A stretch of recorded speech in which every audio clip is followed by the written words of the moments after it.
সুপ্রিয় দর্শক, আসসালামু আলাইকুম। আপনাদের সবাইকে স্বাগত জানাচ্ছি এখনকার আলোচনা। আপনাদের সঙ্গে আছি আমি সিরাজুল ইসলাম।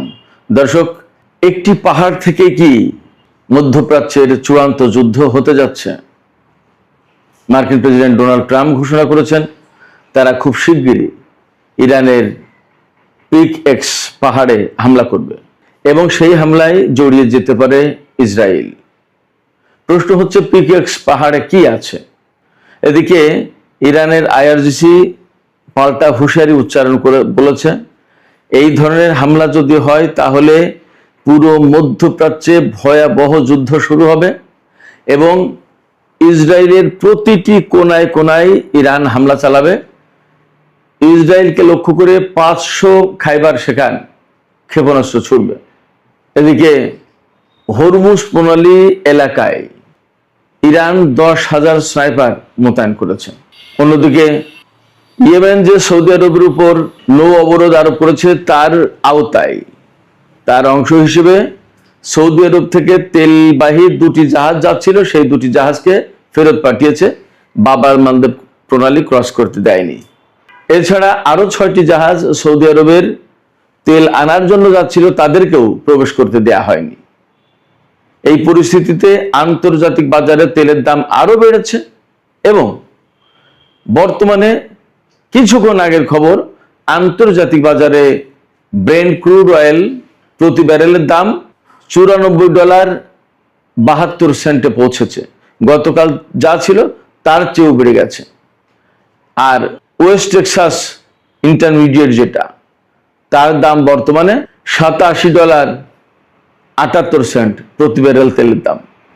এই পরিস্থিতিতে একদিকে যেমন বিশ্ব অর্থনীতি এবং তেলের বাজার মারাত্মক রকমের অস্থিতিশীল হয়ে পড়েছে, তেমনি মার্কিন প্রেসিডেন্ট ডোনাল্ড ট্রাম্পের পিক এক্স পাহাড়ে হামলার ঘোষণা এবং তাতে ইসরায়েলের জড়িয়ে যাওয়া আর ইরানের পাল্টা হুঁশিয়ারি, এতে আরো ভয়াবহ উদ্বেগ, অস্থিতিশীলতা এবং বড় রকমের যুদ্ধের ঝুঁকি তৈরি করেছে। আসলে পরিস্থিতি যাচ্ছে কোথায়? ইরান, আমেরিকা এবং ইসরায়েলের মধ্যকার এই সংকট আসলে বিশ্বকে কোথায় নিয়ে ঠেকাবে এবং এর শেষ পরিণতি কোথায়? সুপ্রিয় দর্শক, আমরা এই সমস্ত বিষয় নিয়ে আজকের ভিডিওতে বিস্তারিত আলোচনা করব। আশা করি আপনারা শেষ পর্যন্ত সঙ্গে থাকবেন। আর ভিডিও ভালো লাগলে লাইক, কমেন্ট, শেয়ার করবেন এবং চ্যানেলটি সাবস্ক্রাইব করে সাথেই থাকবেন। দর্শক, চলুন প্রথমেই পিক এক্স পাহাড়ে মার্কিন প্রেসিডেন্ট যে হামলার হুঁশিয়ারি দিয়েছেন, কেন এই হুঁশিয়ারি দিলেন, পিক এক্স পাহাড়টা কি আছে সেখানে এবং সেখানে কেন ইসরায়েল জড়িয়ে যেতে চায়, আর ইরান বা এত ভয়াবহ যুদ্ধের অর্থাৎ পাল্টা হামলার, পাল্টা যুদ্ধের কেন হুঁশিয়ারি দিচ্ছে? পিক এক্স পাহাড়টা হচ্ছে ইরানের মধ্যাঞ্চলে যে নাতানজ পরমাণু কেন্দ্র যেটা ইস্পাহানে, সেই পরমাণু কেন্দ্রের কয়েক মাইলের ভেতরেই এই পিক এক্স পাহাড় অবস্থিত।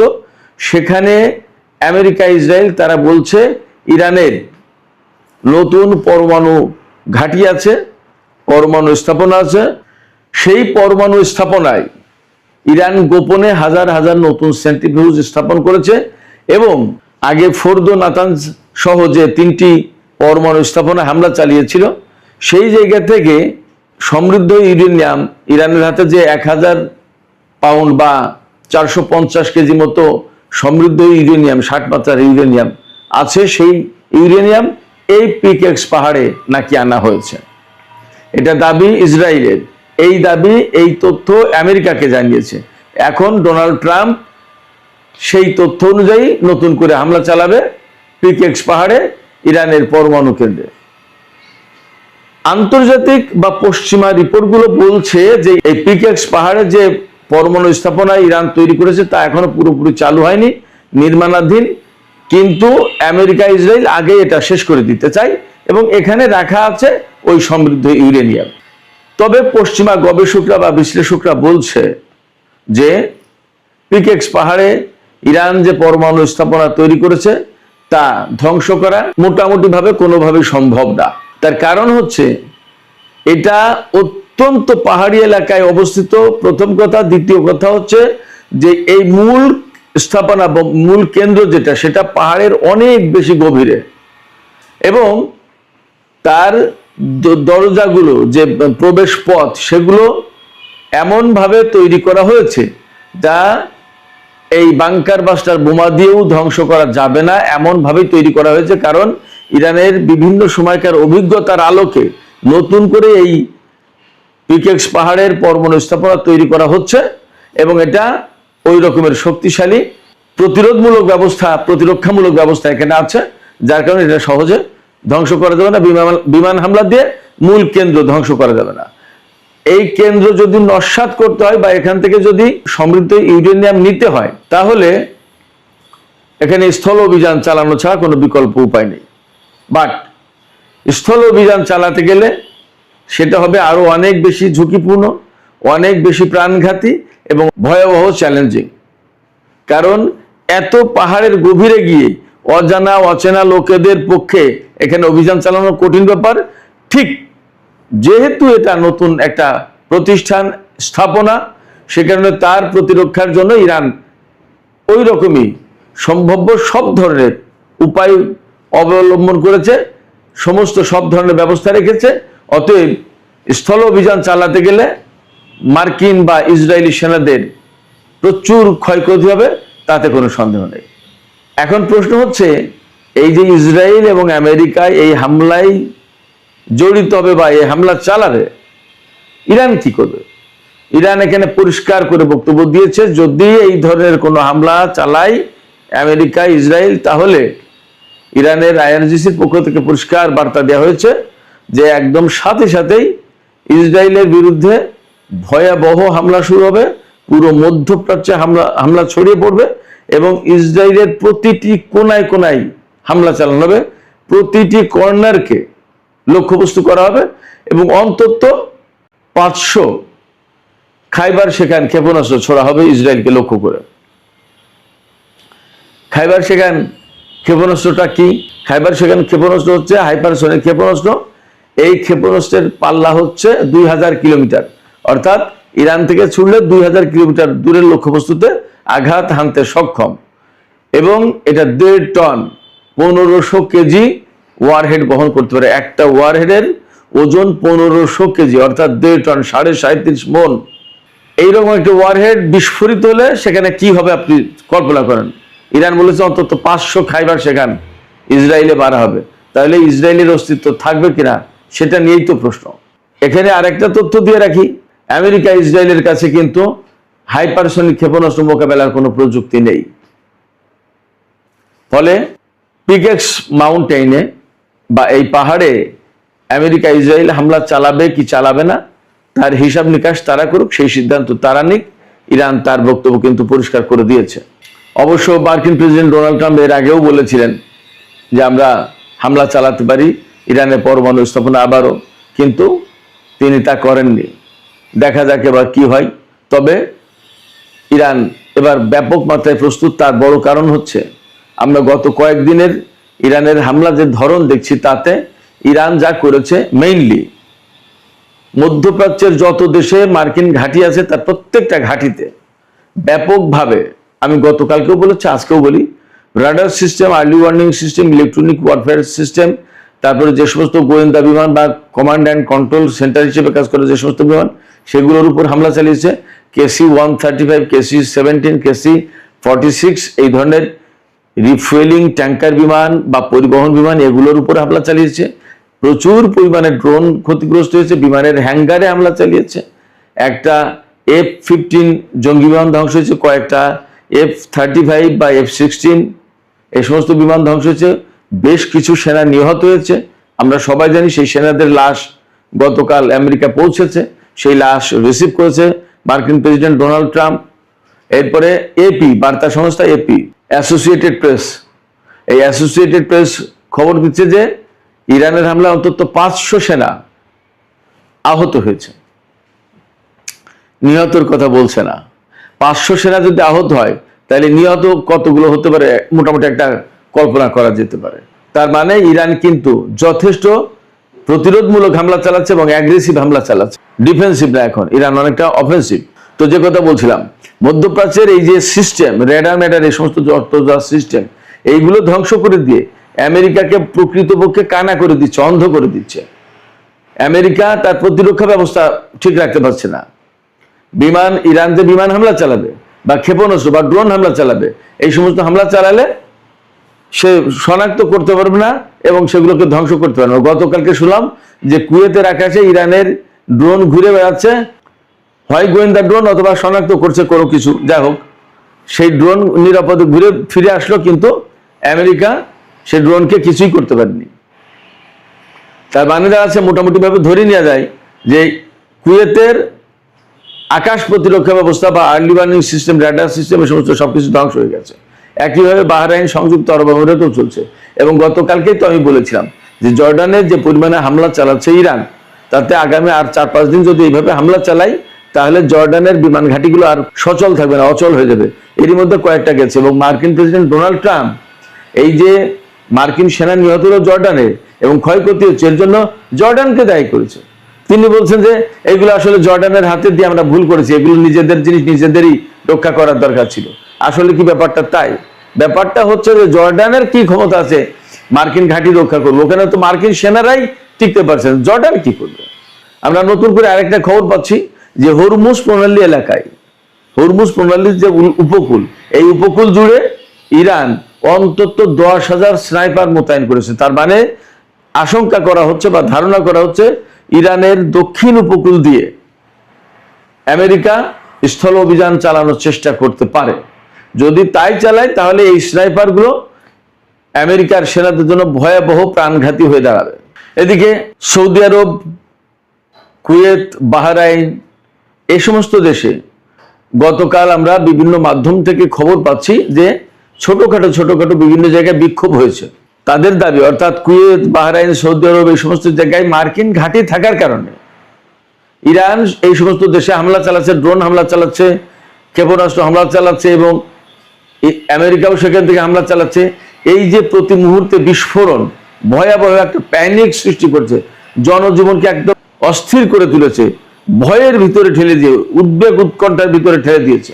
এর জন্য মূল দায়ী হচ্ছে মার্কিন ঘাঁটি। অর্থাৎ মার্কিন ঘাঁটি যদি না থাকতো তাহলে এই অবস্থা তৈরি হতো না। এই সমস্ত দেশের জনগণের বক্তব্য হচ্ছে এই সমস্ত দেশের সরকার আমেরিকার ঘাঁটি তৈরি করতে দিয়ে আজকে এই বিপদ ডেকে এনেছে। বাস্তব একটা কথা বলি, গতকালকে কুয়েত থেকে আমাকে একজন মেসেজ পাঠিয়েছে, ভদ্রলোকের নাম প্রকাশ করছি না, কিন্তু আমাকে মেসেজ পাঠানোর মূল কারণ হচ্ছে, হোয়াটসঅ্যাপে মূল মেসেজ পাঠিয়েছে, এর মূল সূত্রটা হচ্ছে একসময় আমি যে গাড়িটা ব্যবহার করতাম সে গাড়ি সে চালাতো, সে এখন কুয়েতে গেছে, এই তো মাস 2-3 হলো।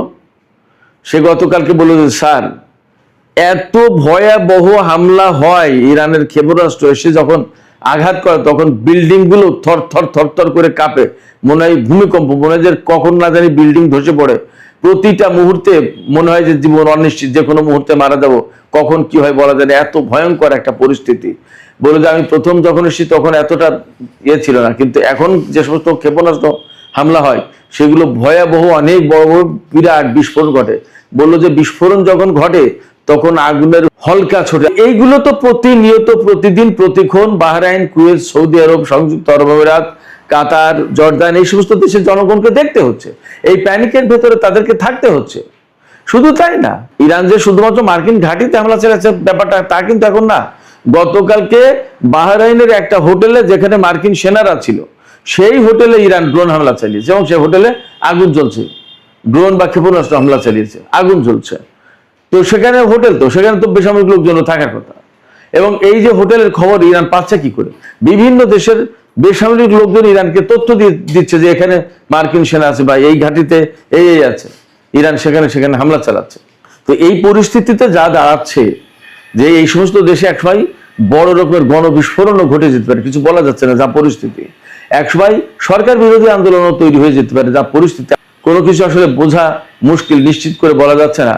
তবে যা পরিস্থিতি তাতে তো এই সমস্ত দেশের মানুষ বিক্ষুব্ধ হয়ে উঠছে যে আমেরিকার ঘাঁটির কারণে কেন আজকে আমাদেরকে এত দুর্ভোগের ভেতরে থাকতে হবে। যা হোক দর্শক, মধ্যপ্রাচ্যের এই পরিস্থিতি নিয়ে আমি যে আলোকপাত করলাম তার পাশাপাশি আরো কিছু গুরুত্বপূর্ণ খবর আছে। যেমন ইয়েমেনের হুতিরা সৌদি আরবের উপরে নৌ অবরোধ আরোপ করেছে, অর্থাৎ বাব আল মানদেব প্রণালী বা সমুদ্র ব্যবহার করে সৌদি আরব কোনো তেল বা পণ্য রপ্তানি করতে পারবে না, কিংবা কোনো দেশের জাহাজ বাব আল মানদেব প্রণালী পার হয়ে সৌদি আরবে যেতে পারবে না। তো এর আওতায় গতকালকে অন্তত 2টো জাহাজ যারা সৌদি আরব থেকে তেল নিয়ে বাব আল মানদেব প্রণালী পার হতে চাচ্ছিল তাদেরকে পার হতে দেয়নি, তাদেরকে হুতি সমর্থিত সেনাবাহিনী ফিরিয়ে দিয়েছে। আবার বাব আল মানদেব প্রণালীতে বাইরে থেকে প্রবেশ করতে চাচ্ছিল যারা সৌদি আরবে তেল আনতে যাচ্ছিল, এরকম 6টি জাহাজ ফেরত দিয়েছে। হুতিরা বাব আল মানদেব প্রণালীতে ঢুকতে দেয়নি, তাদেরকে সরিয়ে দিয়েছে। এবং হরমুজ প্রণালীতে তো কঠিন অবস্থা, সেখানে পাল্টা হামলা ঘটনা চলছে। গত রাতেও আমেরিকা ইরানের বিভিন্ন জায়গায় হামলা চালিয়েছে, এমনকি তেহরানের উপর হামলা চালানোর চেষ্টা করেছিল, সেখানে আকাশ প্রতিরক্ষা ব্যবস্থা অ্যাক্টিভেট করেছিল। এবং ইরানের উত্তরাঞ্চলেও নাকি হামলা হয়েছে, বিশেষ করে তাবরিজে, উরুমিয়া, এই সমস্ত এলাকায়। এর জবাবে ইরান কুয়েত, বাহরাইন এবং জর্দানে হামলা চালিয়েছে। তার মানে পরিস্থিতি যথেষ্ট নাজুক এবং হরমুজ প্রণালীতে পরিস্থিতি মোটেই উন্নতি হয়নি, বরং অবনতি হয়েছে। কোনো মতেই আমেরিকা হরমুজ প্রণালীকে মুক্ত করতে পারছে না। শুধু তাই না, গতকাল মার্কিন কংগ্রেসে যুদ্ধমন্ত্রী পিট হেগসেথকে তলব করা হয়েছিল। সেখানে তিনি নতুন করে আরো $87.5 বিলিয়ন চেয়েছে যুদ্ধের ব্যয় মেটানোর জন্য, এবং তিনি জানিয়েছেন যে $37.5 বিলিয়ন এ পর্যন্ত খরচ হয়েছে যুদ্ধের। কিন্তু আমেরিকানরা বা কংগ্রেসম্যানরা সবাই বলছে যে পিট হেগসেথ যে খরচের কথা বলছে এটা কম, গোপন করছে, খরচের চেয়ে আরো অনেক বেশি হয়েছে। এবং কংগ্রেসম্যানরা পিট হেগসেথকে, যুদ্ধমন্ত্রীকে, চেপে ধরেছিল যে আপনারা যুদ্ধ বলেছিলেন যে সবকিছু শেষ, ইরানের সমস্ত সামরিক সক্ষমতা শেষ, পরমাণু স্থাপনা ধ্বংস করে দিচ্ছেন, এখন নতুন করে আবার হামলা চালাচ্ছেন এবং যুদ্ধের জন্য এত বিরাট বাজেট চাচ্ছেন কেন? কি হয়েছে? ঘটনা কি? যুদ্ধ কবে শেষ করবেন? কিছুর জবাব দিতে পারেনি মার্কিন যুদ্ধমন্ত্রী। এই পরিস্থিতিতে একদম মধ্যপ্রাচ্যের অবস্থা আরো অনিশ্চিত হয়ে পড়েছে, এতে কোনো সন্দেহ নেই। এই জায়গা থেকে তেলের দাম নতুন করে বেড়ে গেছে। আজকে আমি যখন এই ভিডিও করছি তার একটু আগে খবর নিলাম, আন্তর্জাতিক বাজারে ব্রেন্ট ক্রুড অয়েলের দাম প্রতি ব্যারেল $94.72, আর ওয়েস্ট টেক্সাস ইন্টারমিডিয়েট যেটা, সেটা প্রতি ব্যারেল তেলের দাম $87.78। এগুলো সব অপরিশোধিত তেলের দাম, পরিশোধিত তেলের দাম আরো বেশি। এখন যদি প্রায় $95 হয় এক ব্যারেল তেল, তার মানে এই যে ইরান এবং আমেরিকার মধ্যে যে যুদ্ধবিরতি চুক্তি 17 এপ্রিল সই হয়েছিল ইসলামাবাদ সমঝোতা স্মারক, তারপরে তেলের দাম কিন্তু ব্যারেল প্রতি $70 নিচেই চলে এসেছিল। আমরা যদি $70 ধরি তাহলে এখন 95, তার মানে $25 বেড়ে গেছে ব্যারেল প্রতি। তার মানে 3 ভাগের 1 ভাগ দাম বেড়ে গেছে আরো। এই পরিস্থিতিতে বিশ্ব অর্থনীতি, বিশ্ব তেলের বাজার আবার অস্থিতিশীল হয়ে পড়েছে, আবার চরম অনিশ্চয়তা তৈরি হয়েছে। এর ভিতরে আমেরিকা, ইসরায়েল যদি ইরানের উপরে ওই যে পিকেক্স পাহাড়ে হামলার কথা বলা হচ্ছে, সেখানে যদি হামলা চালায় তাহলে ইরান এই যুদ্ধ আরো বিস্তৃত করবে এবং ইসরায়েলের উপরে মারাত্মক আঘাত করবে। হরমুজ প্রণালী, বাব আল মানদেব প্রণালী আরো কঠোর হবে। তাহলে বিশ্ব ভয়াবহ অর্থনৈতিক সংকটের মুখে পড়বে, এতে কোনো সন্দেহ নেই। এই অবস্থায় আমেরিকা এই ঝুঁকি নেবে কিনা, ইসরায়েল এই ঝুঁকি নেবে কিনা, বিশ্ববাসী, বিশেষ করে রাশিয়া, চীনের মতো প্রভাবশালী দেশ, ব্রিটেন, ফ্রান্স, জার্মানি, এইরকম সমৃদ্ধ অর্থনীতির দেশ, তারা এই ঝুঁকি নিতে যাবে কিনা সেটা হিসাব করা দরকার, তাদের বিবেচনা করা দরকার, এবং তারা আমেরিকার বিরুদ্ধে কোনো কিছু বলবে কিনা সেটাও তাদের বোঝা উচিত। সুপ্রিয় দর্শক, এখনকার আলোচনা এখানে শেষ করতে চাইছি। আলোচনা শেষের আগে আপনাদের মতামত জানতে চাই, আপনারা কি ভাবছেন? আসলে আমেরিকা, ইসরায়েল কি ইরানের পরমাণু স্থাপনা, যেটা পিকেক্স পাহাড়ের কথা বলা হচ্ছে, সেখানে কি হামলা চালাতে যাচ্ছে? এবং যদি হামলা চালায় তাহলে কিন্তু ইরান পাল্টা জবাব দেওয়ার হুমকি দিয়েছে ইসরায়েলের উপর। প্রতিটি কর্নারকে তারা লক্ষ্যবস্তু করবে। ইরান কি এই হুমকি বা এই হুঁশিয়ারি বাস্তবায়ন করতে পারবে? কি মনে হয়? সেখানে বলা হয়েছে ইরান 500 খাইবার সেখানে হাইপারসনিক ক্ষেপণাস্ত্র ব্যবহার করবে। এটা কি সম্ভব কিনা ইরানের পক্ষে? আপনাদের মতামত জানিয়ে কমেন্টে লিখতে পারেন। আর ভিডিও ভালো লাগলে লাইক, কমেন্ট, শেয়ার করবেন এবং চ্যানেলটি সাবস্ক্রাইব করে সাথেই থাকবেন। দর্শক, এখনকার আলোচনা এখানেই শেষ করতে চাইছি। আপনারা সবাই অনেক অনেক ভালো থাকুন। আল্লাহ হাফেজ।